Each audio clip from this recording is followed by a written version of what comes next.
के इस वीडियो में हम डिस्कस करेंगे पीएच मीट्रिक टाइट्रेशंस, यानी कि ऐसी टाइट्रेशंस जिनमें इक्वलेंस पॉइंट को we will find out with the help of measuring pH of the solution. तो हमारा एम रहेगा to determine the strength of hydrochloric acid by using sodium hydroxide solution using pH meter, and for this requirements are pH meter, glass electrode, a buffer solution of known pH. For this we may have 0.05 molar solution of 0.05 molar solution of potassium hydrogen phthalate having pH 4.0. The HCl solution and standard solution of sodium hydroxide with known normality. इस sodium hydroxide solution के लिए हम क्या कर सकते हैं, अलग से पहले एक सोडियम हाइड्रोक्साइड के सॉल्यूशन को ऑक्सैलिक एसिड के साथ स्टैंडर्डाइज्ड कर सकते हैं, जो कि एक नॉर्मल एसिड बेस टाइट्रेशन होती है जिसमें हम इंडिकेटर फिनोल्फ्थालीन को काम में ला सकते हैं। And the theory of this experiment is pH means power or potential of hydrogen ion concentration, and the pH of solution will be minus log hydrogen ion concentration. Means अगर आपने किसी भी सॉल्यूशन की पीएच फाइंड आउट करनी है तो आपको hydrogen ion की कंसंट्रेशन का माइनस लॉगरिथम लेंगे तो आपको उसकी पीएच पता चल जाती है। Next, for pH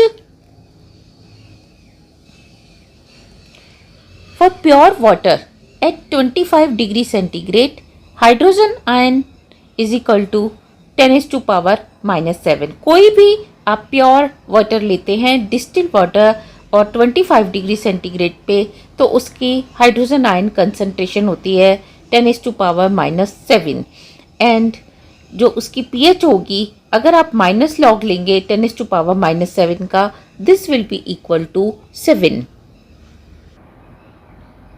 And for all acids, whether it is weak or strong acid, you will find pH is equal to greater than 10⁻, क्योंकि हाइड्रोजन आयन की कंसंट्रेशन ग्रेटर देन 10⁻⁻7 है तो pH will be less than 7. And for all bases, whether they are strong or weak, they will have hydrogen ion concentration less than 10⁻⁻7, तो उनकी pH हमेशा greater than 7 होगी, और neutral water की pH 7 होती है। पीएच वेरीज फ्रॉम 0 to 14, तो आप पीएच के लिए ऐसे समझ सकते हैं कि ये 0 से लेके 14 तक का स्केल है, तो 7 पे हमेशा न्यूट्रल वाटर की पीएच होती है, 7 से नीचे आपको एसिड्स की पीएच मिलती है, और 7 से 14 के बीच में बेस की पीएच होती है। और इसमें भी जो बिल्कुल लेफ्ट साइड पे है 0, 1, 2, 3, ये आपके स्ट्रॉन्ग एसिड होते हैं। फिर यहाँ पे आपके वीक एसिड की पीएच होती है, इधर वीक बेस की, और यहाँ आपके स्ट्रॉन्ग बेस की पीएच होती है। और पीएच मीटर क्या है? pH meter is a device which records pH of the solution without any calculation. It consists a potentiometer combines with an electrometer. इसमें एक potentiometer होता है जो कि इलेक्ट्रोमीटर से अटैच्ड होता है, and the dials of the electrometer are graduated in terms of pH. Means इसमें आपको डायरेक्ट pH डिजिटल डिस्प्ले पे दिखाई देती है। You need not to perform any calculation. It has provision of calibrating or standardizing glass electrode in a buffer solution of known pH. और इसमें ऐसा provision होता है कि आप ग्लास इलेक्ट्रोड को एक बफर सॉल्यूशन में रख दो तो आपको ये डायरेक्ट उसकी पीएच को बता देता है, या अपने आप को उस बफर सॉल्यूशन की पीएच के अकॉर्डिंग कैलिब्रेट कर लेता है। This is an essential process as different electrodes have different asymmetry potential. क्योंकि हर इलेक्ट्रोड का अपनी एक अलग एसिमेट्रिक पोटेंशियल होता है, तो उसको एडजस्ट करने के लिए पहले आपको इंस्ट्रूमेंट को कैलिब्रेट करना पड़ता है according to that electrode. Once the standardization done, एक बार आपने जब इंस्ट्रूमेंट को कैलिब्रेट कर लिया according to electrode, instrument gives correct value for both known and unknown pH solutions directly without any calculations. If HCl strong acid is taken into beaker, then pH in the beginning will be very low. जैसे मैंने आपको बताया कि strong acids की जो pH है वो almost 0 के पास होती है, तो हमने उसको रफली मान लिया कि वो 0 to 3 के बीच में होती है. And on addition of NaOH from burette, concentration of hydrogen ion will decrease. जैसे आपने एक बीकर लिया, उसमें आपने HCl सॉल्यूशन लिया, तो पहले हाइड्रोजन आयन की कंसंट्रेशन ज़्यादा होगी, pH 0 से 3 होगी, लेकिन as you add NaOH from the burette तो H आयंस की कंसंट्रेशन डिक्रीज होती जाएगी and pH of the solution will increase slowly. धीरे धीरे उसकी pH इंक्रीज होती जाएगी. But at very close to equivalence point, एक पॉइंट ऐसा आएगा जब हाइड्रोजन आयन बिल्कुल ख़त्म होने वाले होंगे, न्यूट्रलाइज होने वाले होंगे, और अब अगर आप ऊपर से थोड़ा सा भी वॉल्यूम ऐड करते हो तो सॉल्यूशन की जो pH है या जो उसका मीडियम है वो एसिडिक से बेसिक में कन्वर्ट हो जाएगा एकदम से, क्योंकि सारे H आयन न्यूट्रलाइज हो जाएंगे और OH आयन एक्सेस में आ जाएंगे. सो but at very close to equivalence point pH will increase sharply, means acidic से वो basic में convert हो जाएगा. and on further addition of NaOH solution pH will attain a constant value correspond to pH of NaOH solution. means पहले तो वो धीरे धीरे increase होती है और end point के पास वो sharply increase होती है और उसके बाद वो एक constant value को attain कर लेती है. and it depends on the pH of the NaOH solution की. NaOH सॉल्यूशन की pH क्या है? NaOH की जगह अगर आप KOH सॉल्यूशन ले रहे हैं तो उसकी pH के अकॉर्डिंग उसकी वैल्यू कांस्टेंट अटेन हो जाती है. On plotting pH of the solution against volume of NaOH added a sigmoid curve is obtained. अगर हम वॉल्यूम ऑफ NaOH एडेड, जैसे आप यहाँ पे देख सकते हो, हमने इस एक्सिस पे वॉल्यूम ऑफ NaOH एडेड को प्लॉट किया है 0 1 2 3 4 इस तरह से, और वाई एक्सिस पे हमने pH को प्लॉट किया है. तो इन द बिगनिंग आप देख रहे हैं कि धीरे धीरे pH इंक्रीज होती है after addition of every ml of every millilitre of NaOH. लेकिन near by to equivalence point आप देख रहे हो बिल्कुल 1 ml ऐड करते ही pH आप यहाँ से देख रहे हैं कि वो यहाँ तक पहुँच गई. तो somewhere between this point and this point इसका क्या होता है? इक्वलेंस पॉइंट होता है. तो इसको हम बोलेंगे एंड पॉइंट पे जितना वॉल्यूम कंज्यूम हुआ वो हम ग्राफ से ऐसे प्लॉट कर सकते हैं. तो what will be the procedure of this experiment? Procedure will be first step to calibrate the instrument, wash the electrode with distil water, dry it and place it in buffer solution of pH 4.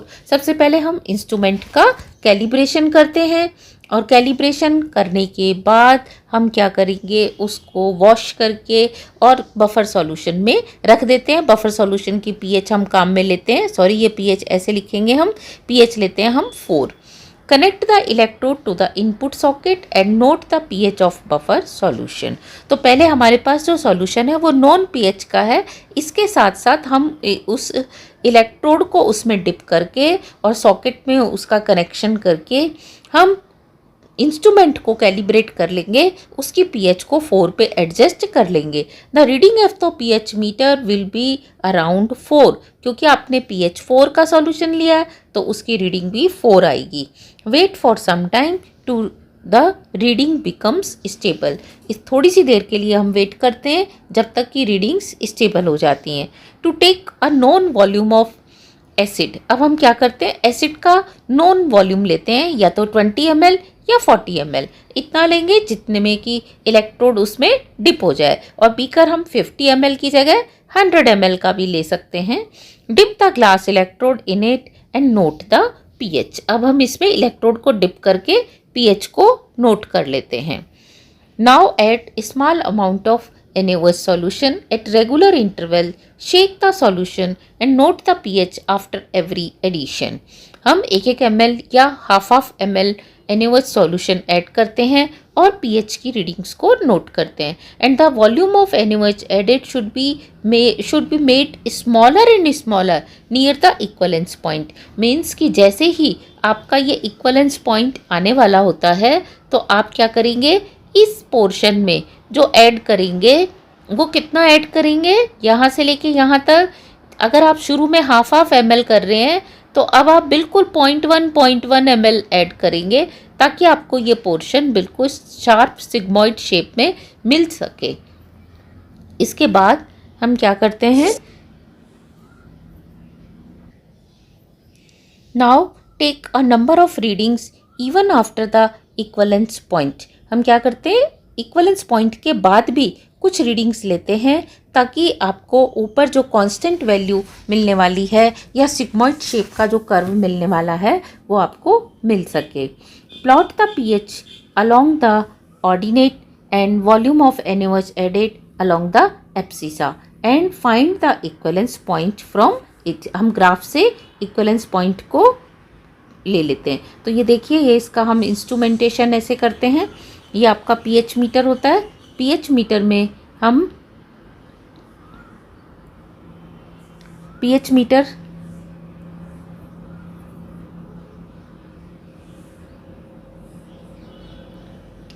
Metre में यहाँ display होता है। Display में आपको direct pH की reading दिखाई देती है। यहाँ आप एक रेफरेंस इलेक्ट्रोड लेते हैं।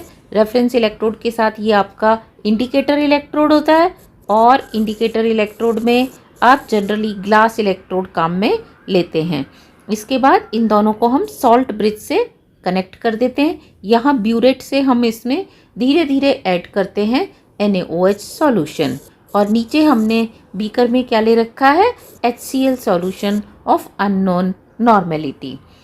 जैसे जैसे आप इसमें ऐड करेंगे वैसे वैसे धीरे धीरे इस सॉल्यूशन में H आयन की कंसंट्रेशन चेंज होगी और उसकी pH को आप डायरेक्ट रीड कर पाएंगे इस pH मीटर के डिस्प्ले पर। Observation table and observations. Volume of HCl, क्योंकि आपने 40 या 20 ml लिया तो वॉल्यूम ऑफ HCl विल बी 40 और 20 ml। Volume of NaOH VB, this is from graph, आप इसको ग्राफ से नोट करते हैं। And normality of HCl Na you have to find out in the experiment. And normality of NaOH generally हम 10 time stronger base लेके चलते हैं। जैसे आपने ये एसिड आपको अगर अप्रॉक्सीमेटली N/20 नॉर्मेलिटी का दिया है तो हम यहाँ N/2 NaOH लेते हैं और इसको भी हम स्टैंडर्डाइज कर लेते हैं विथ टाइट्रेशन ऑक्जेलिक एसिड के साथ। नेक्स्ट इसकी ऑब्जर्वेशन टेबल, यहाँ हम सीरियल नंबर नोट करेंगे। यहाँ वॉल्यूम ऑफ NaOH एडेड 1 2 या आप हाफ वॉल्यूम ऐड कर रहे हैं, लेकिन इक्वलेंस पॉइंट के पर आप इसको 0.2 0.4 से इंक्रीज करेंगे। 0.2 0.2 0.2, तो सपोज यहाँ पे x था तो x.2 x.4 x.6 आएगा। pH ऑफ द सॉल्यूशन आप ऐसे नोट करेंगे। तो in the beginning you will find very small increase in the pH 2 2.2 2.3 2.4, लेकिन इक्वलेंस पॉइंट के पास आपको क्या मिलेगा, एकदम इंक्रीज मिलेगा 3.5 से जैसे 8.5। तो आप देख रहे हो एसिडिक से वो तुरंत किस में कन्वर्ट हो गया, बेसिक मीडियम में कन्वर्ट हो गया। तो आपका जो इक्वलेंस पॉइंट है it is somewhere between 3.5 and 8.5। अगर ये 3.5 से 8.5 इंक्रीज हुआ है और अगर ये 8.6 हुआ है तो इसके बीच में होगा, और अगर ये और भी ज़्यादा इंक्रीज हुआ है तो एंड पॉइंट उसके बीच में होगा। यहाँ हम डेल्टा pH को नोट करते हैं। जैसे फर्स्ट के लिए आपका 2.2 और 2 का गैप होगा, डेल्टा pH मीन्स 0.2। फिर यहाँ 2.3 और 2.2 के बीच का गैप होगा मीन्स 0.1। तो इस तरीके से ये जो वैल्यूज़ हैं ये इंक्रीज भी हो सकती हैं, डिक्रीज भी हो सकती हैं। इनके बीच में कोई फिक्स्ड पैटर्न आपको नहीं मिलेगा। ये इंक्रीज या डिक्रीज कुछ भी हो सकती हैं, लेकिन आप देखेंगे जो शुरू की इन द बिगनिंग जो आपको रीडिंग्स हैं वो इसी तरह से मिलेंगी 0.2 0.1, और ऐसे ही जो लास्ट में जो आपको रीडिंग मिलेंगी वो भी क्या मिलेंगी 0.2 0.1 0.3। लेकिन बीच में कहीं आपको एक जगह ऐसी रीडिंग मिलेगी जिसकी वैल्यू बहुत ज़्यादा होगी। It may be 7, it may be 8, it may be 9, कुछ भी हो सकती है। यहाँ आप डेल्टा वी नोट करेंगे। डेल्टा वी आप देखेंगे वॉल्यूम का डिफरेंस फर्स्ट और सेकंड, तो ये 1 वॉल्यूम ऐड किया था, ये 0, तो यहाँ पे आपका वॉल्यूम हो जाएगा 1.0। फिर 2.0 से 1 किया था तो ये आपका वॉल्यूम हो जाएगा अगेन 1.0। लेकिन बीच में इक्वलेंस पॉइंट के पास आपने क्या किया था, 0.2 इस तरह से इंक्रीज़ किया था, तो डेल्टा की जो वैल्यू है, डेल्टा वी की वैल्यू वो आपकी 0.2 के आसपास आएगी। फिर इस कॉलम में लास्ट में हम delta P H upon delta we को नोट करते हैं। तो in the beginning delta V constant है और लास्ट में भी डेल्टा वी क्या है, कांस्टेंट है, लेकिन बीच में आपने डेल्टा वी को क्या किया, थोड़ा सा चेंज किया, तो इसी के अकॉर्डिंग आपने कैलकुलेट करके लिखना है। Now comes calculation. कैलकुलेशन में यहाँ एसिड बेस, तो N1V1 is equal to N2V2, ये हमारी नॉर्मेलिटी इक्वेशन होती है। तो नॉर्मेलिटी ऑफ एसिड क्या है, Na, जो कि आपको फाइंड आउट करनी है। वॉल्यूम कितना लिया था आपने, या तो 20 ml या 40 ml, तो आप दोनों में से एक लिखेंगे। बेस की नॉर्मेलिटी आपने लिया N/2 और वॉल्यूम इसका Vb कहाँ से फाइंड आउट किया आपने, ग्राफ से फाइंड आउट किया। तो आपकी जो नॉर्मेलिटी ऑफ एसिड है वो क्या होगा, N/2 into Vb divide by 20 और 40। इसका जो सेकेंडरी मेथड होता है उसमें आपने देखा delta P H upon delta we को हम क्या करते हैं, प्लॉट करते हैं against volume of NaOH, millilitre में हमने इसको ऐड किया है। तो देखो शुरू में जो इसकी वैल्यूज़ हैं वो आपको 0.2, 0.1, कोई इसके ऊपर होगी कोई नीचे होगी, इस तरह से मिलेगी। लास्ट में भी इसकी जो सारी रीडिंग्स हैं आपको इस तरह से मिलेंगी, लेकिन बीच में आपको कोई एक रीडिंग ऐसी मिलेगी जिसकी वैल्यू बहुत ज़्यादा होगी। सम टाइम ये एक ही रीडिंग होगी बहुत हाई वैल्यू वाली, सम टाइम ये 2 भी हो सकती हैं, जैसे एक यहाँ पे भी हो सकती है। तो आप उसमें से जो हाईएस्ट वैल्यू वाली रीडिंग है उसको आप टॉप पे लिखेंगे, दूसरे को आप नीचे मेंशन करेंगे। इस तरह से आप ग्राफ को प्लॉट करेंगे। Next, normality into equivalent weight is equal to strength, that we know. Strength का फॉर्मूला यही होता है। तो यहाँ से जो नॉर्मेलिटी आपने ऊपर से फाइंड आउट की है उसकी वैल्यू रख के उसको 36.5 से मल्टीप्लाई कर देंगे, because the equivalent weight of HCl is 36.5। तो जो आंसर आएगा वो होगा आपका W ग्राम्स पर लीटर से, ये हमने एज्यूम किया है। और अगर आपसे वो ग्राम पर लीटर की जगह ग्राम पर 100 ml में पूछ रहा है तो आप W को किससे डिवाइड कर देंगे, 10 से डिवाइड कर देंगे, तो आपका जो आंसर हो जाएगा वो ग्राम पर 100 ml में हो जाएगा। Now we see precautions. Precautions में first precaution, pH meter must be calibrated with a buffer solution of known pH before determining the pH of any solution। देखो ये जो प्रिकॉशंस हैं ये हमें एक्सपेरिमेंट करने से पहले ही पढ़नी चाहिए और इनके ऊपर फोकस करना चाहिए। एक्सपेरिमेंट परफॉर्म करने के बाद just for the sake of writing आपने इनको नहीं पढ़ना है, आपने एक्सपेरिमेंट परफॉर्म करने से पहले इनको पढ़ना है, सो दैट कि ड्यूरिंग एक्सपेरिमेंट आप कोई एरर ना करें। तो फर्स्ट क्या है, आपने इसको इस तरीके से कैलिब्रेट करना है with non pH solution. Next, electrode should be placed in distil water when not in use. जब आप उसको काम में नहीं ला रहे तो आप इलेक्ट्रोड को डिस्टिल वाटर में डिप करके रखेंगे। To get accurate reading fresh buffer solution should be prepared whenever pH meter is to be used. अगर आपने आज उसको कैलिब्रेट किया है तो कल दोबारा काम में लेना है तो you have to calibrate it once again. Every time whenever you will use pH meter you have to calibrate it again. Volume of NaOH should be made smaller and smaller near the end point. जैसे end point आने वाला होगा आप volume of NaOH को decrease कर देंगे। Note, buffer solution of pH 4 may be obtain by preparing 0.04 mole potassium hydrogen phthalate. आप potassium hydrogen phthalate का 0.4 मोल वे करके उससे आप डायरेक्ट क्या बना सकते हैं, pH 4 का सॉल्यूशन बना सकते हैं। यानी कि आप 10.21 ग्राम लेकर इसको पर लीटर डिज़ोल्व करके ये इसका 0.05 मोलर सॉल्यूशन हो जाएगा जिसकी pH होगी 4। आप ऐसे भी बना सकते हैं। अदरवाइज इन मार्केट कैप्सूल्स और tablets of fixed buffer are available. One can prepare buffer solution just by dissolving 1 tablet of appropriate pH in 100 ml solution. Actual actually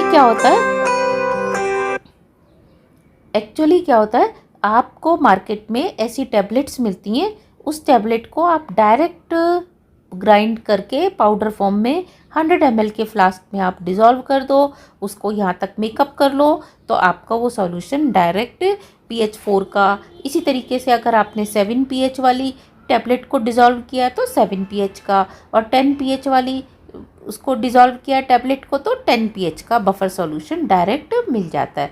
यहाँ आपको एक बात और समझनी है कि अगर आपको स्ट्रॉन्ग एसिड स्ट्रॉन्ग बेस की जगह अगर आपको वीक एसिड एंड स्ट्रॉन्ग अगर आपको वीक एसिड और स्ट्रॉन्ग बेस की टाइट्रेशन दी गई है, मीन्स नीचे आपने वीक एसिड लिया है जैसे कि एसिटिक एसिड, और ऊपर से आप ऐड कर रहे हैं ब्यूरेट से NaOH, तो यहाँ पे क्योंकि बिगनिंग में आपके पास एसिटिक एसिड है, हाइड्रोजन आयन कंसंट्रेशन कम है, तो जो pH है वो 0 से 3 के बीच में नहीं होगी, आपकी pH अपर 7 के पास होगी, क्लोज टू 7 होगी, यहाँ कहीं इसकी pH एग्जिस्ट करेगी। तो आपका ग्राफ यहाँ से स्टार्ट नहीं होगा, बल्कि आपका ग्राफ यहाँ से स्टार्ट होगा, मीन्स 7 के क्लोज 4, 5, 6 के बीच में स्टार्ट होगा। लेकिन क्योंकि आपने बेस NaOH ही लिया है, इसकी pH 14 से थोड़ा सा नीचे होती है, तो आप देखोगे इसका जो एंड पॉइंट है वो 14 से थोड़ा सा नीचे ही आएगा। सिमिलरली अगर आप स्ट्रॉन्ग एसिड और वीक बेस की टाइट्रेशन देखते हैं, तो स्ट्रॉन्ग एसिड और वीक बेस में आप क्या देखते हैं, आपने यहाँ स्ट्रॉन्ग एसिड लिया HCl, तो इसका कर्व आपको 3 से नीचे ही स्टार्ट होगा यहाँ से, और ऊपर से आप NaOH की जगह क्या ऐड कर रहे हैं, NH4OH। अब आपने वीक बेस ले लिया है, तो वीक बेस की pH 14 के पास नहीं होती, बल्कि क्या होती है 7 के क्लोज होती है। तो यहाँ आपको जो इसकी कांस्टेंट वैल्यू मिलने वाली है वो टॉप एंड पे ना मिलके 7 के पास मिलेगी, तो ग्राफ की शेप वही रहेगी, इसकी पोजीशन चेंज हो जाएगी। सिमिलरली अगर आप वीक एसिड और वीक बेस की टाइट्रेशन लेते हैं, तो मीन्स आपने क्या किया है, नीचे वीक एसिड लिया है, वीक एसिड जैसे एसिटिक एसिड लिया है, तो अगेन इसमें H आयन कंसंट्रेशन कम होगी, तो इसकी जो बिगनिंग वाली pH है वो 3 से ऊपर होगी, 7 के क्लोज होगी समवेयर दिस साइड, और ऊपर से आप NaOH की जगह क्या ऐड कर रहे हैं, NH4OH ऐड कर रहे हैं, ये भी वीक बेस है, तो इसकी pH जो कांस्टेंट वैल्यू है वो 14 के आसपास ना रहकर 10 से नीचे ही रहेगी इस तरह से। तो आपने देखा कि इस यहाँ पे आपको जो ग्राफ मिला उसकी शेप वही सिग्मॉइड है, लेकिन इसकी पोजीशन डिफरेंट हो जाती है। तो इस तरह से आपको कोई सी भी टाइट्रेशन करने के लिए दी जा सकती है, वीक एसिड वीक बेस की, स्ट्रॉन्ग एसिड स्ट्रॉन्ग बेस की, या स्ट्रॉन्ग एसिड वीक बेस और वीक एसिड स्ट्रॉन्ग बेस की। लेकिन ध्यान दें कि हम जनरली लैब में आपको स्ट्रॉन्ग एसिड और स्ट्रॉन्ग बेस की ही करने के लिए देते हैं, बिकॉज क्योंकि इसका ग्राफ आपको इजीली बहुत अच्छा ग्राफ मिलता है और इक्वलेंस पॉइंट को आप इजीली फाइंड आउट कर सकते हैं।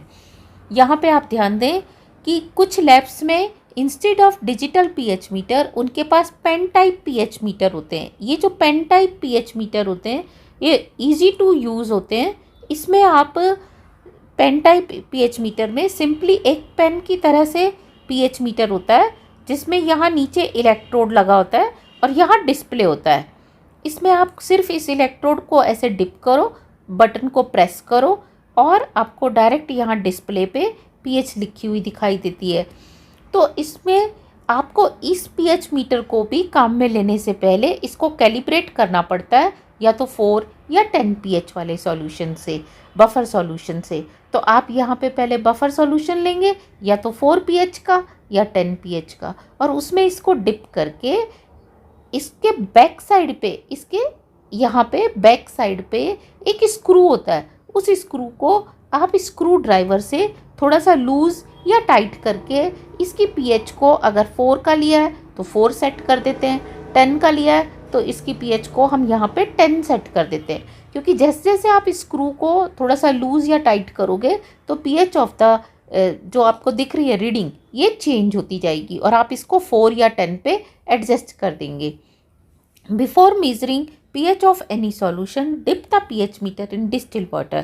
पहले आप इसको बफर सॉल्यूशन से कैलिब्रेट कर लेंगे, फिर इसको डिस्टिल वाटर में डिप करेंगे और इसके बाद आपने जिस सॉल्यूशन की pH नोट करनी है इसको उस सॉल्यूशन में डिप करेंगे और डिप करने के बाद आप इसको 20 मिनट तक वेट करेंगे सो दैट कि आपको कांस्टेंट वैल्यू ऑफ pH मिल जाए।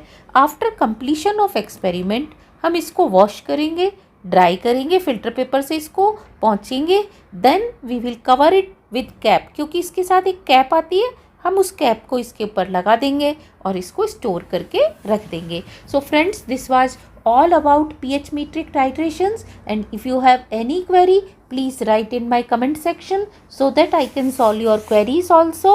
Thank you very much. Thank you. और आपकी फैसिलिटी के लिए मैं एक बार इसको दोबारा स्क्रॉल कर रही हूँ, अगर आपका कुछ भी इसमें छूट गया है तो आप उसको दोबारा से देख सकते हैं।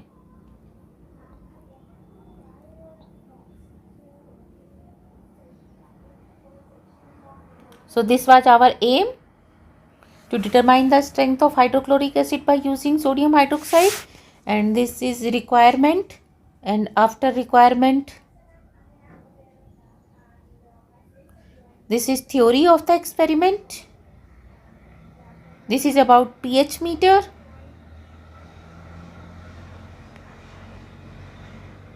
This is about HCl solution and NaOH solution की pH. This is the graph for NaOH and HCl titration. This is the procedure. This is your instrumentation. These are observation and these are observation table. This is calculation. This is our secondary curve. इससे आप ज़्यादा accurately find out कर सकते हैं। And this is calculation, normality into equivalent weight is equal to strength, and this is for precautions. Precautions के बाद ये weak acid और स्ट्रॉन्ग बेस का कर्व इस तरह से मिलेगा, ये आपको स्ट्रॉन्ग एसिड और वीक बेस का कर्व मिलेगा, and this one is for weak acid and weak base, and this one is for pen type pH meter. Thank you very much. Thank you.